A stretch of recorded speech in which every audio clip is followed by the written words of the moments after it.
Hello, and thank you for tuning in to my podcast. My name is Maya Cowart, and today I'm going to be talking about literacy in culturally diverse classrooms, specifically for the eighth grade level.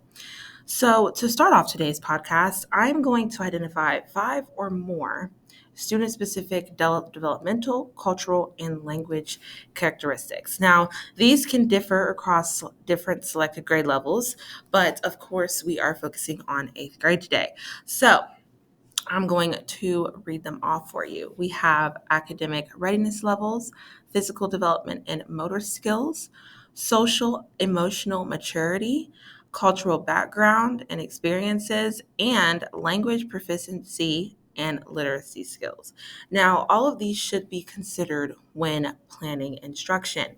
Academic readiness levels refers to a student's preparedness for academic tasks. Physical development and motor skills involve a child's physical ability and coordination. Social emotional maturity relates to a child's emotional regulation and social skills. Cultural background and experiences shape a child's worldview and identity. And language proficiency and literacy skills encompasses a child's ability to communicate and read effectively. So I have selected two content area standards, one for social studies and one for ELA.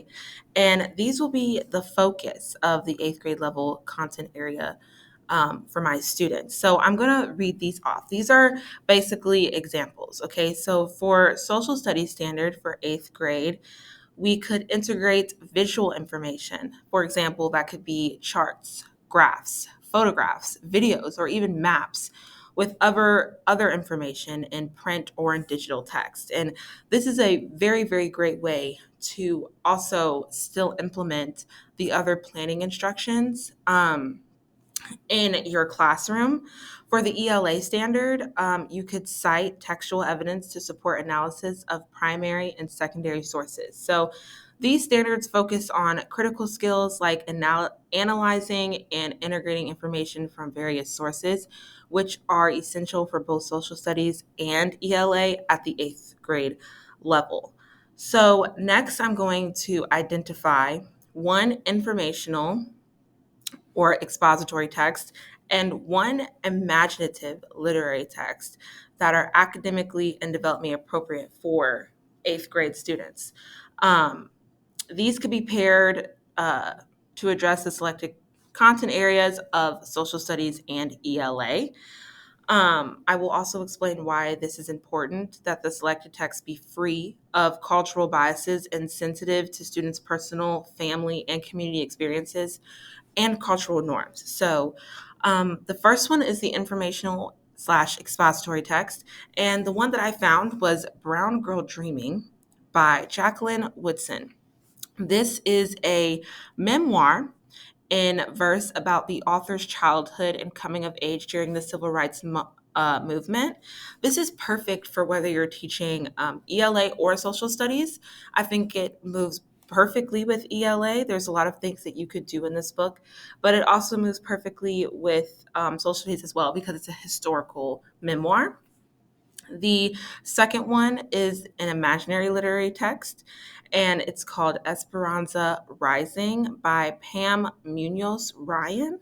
This is a novel about a young Mexican girl who immigrates to the United States during the Great Depression. And again, this is perfect because it's a very deep novel that can have, a climax and a resolution, which is all things that you'll teach in ELA. But it also has that social studies aspect, which is historical. So it is important for these texts to be free of cultural bias and sensitive to students' experiences to ensure inclusivity, respect for diversity, and to foster a positive learning environment that values all students' backgrounds and perspectives.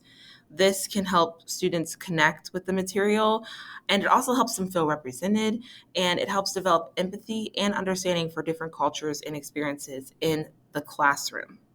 So, next, I'm going to describe a prior knowledge vocabulary or a listening and speaking strategy that, again, supports the eighth grade social studies and ELA standard. This can be used to engage all students while still building that sense of community in the classroom that I was just talking about without bias or judgment. So, my strategy was using a KWL chart, which is a what I know, what I want to know, and what I learned chart. And this can activate prior knowledge and engage students in social studies and ELA. This strategy helps students connect their existing knowledge to new content and encourages active participation and fosters a sense of community through shared learning experiences. I have seen so many teachers do this in the classroom since I started becoming a sub, or just observing. And it's really, really great to do this at the end of class after teaching a lesson, asking them what do they know? What do they want to know more about what you just taught them? And what have they learned so far? This is a very, very great way to get prior knowledge, get their status on vocabulary and things like that in the classroom. This also works perfectly for social studies and ELA. So, reflecting on personal bias and accessing resources to understand cultural, ethnic, gender, and learning differences is crucial for ethical practice as it promotes inclusivity, empathy, and respect. It helps build strong relationships by fostering understanding and trust among diverse individuals. This process also enhances the creation of relevant learning experiences that cater to the unique needs and backgrounds of all learners. So I really hope that today's podcast helped everyone a little bit more learning about literacy in a culturally diverse classroom. It's so important to look at all of these different strategies and implement them in the classroom without bias and still give access to resources that helps deepen um, not only the teacher's understanding, but also the student's understanding of cultural, ethnic, gender, and learning differences. That all is very important in schools. So, thank you for tuning in, and I hope you have a great day.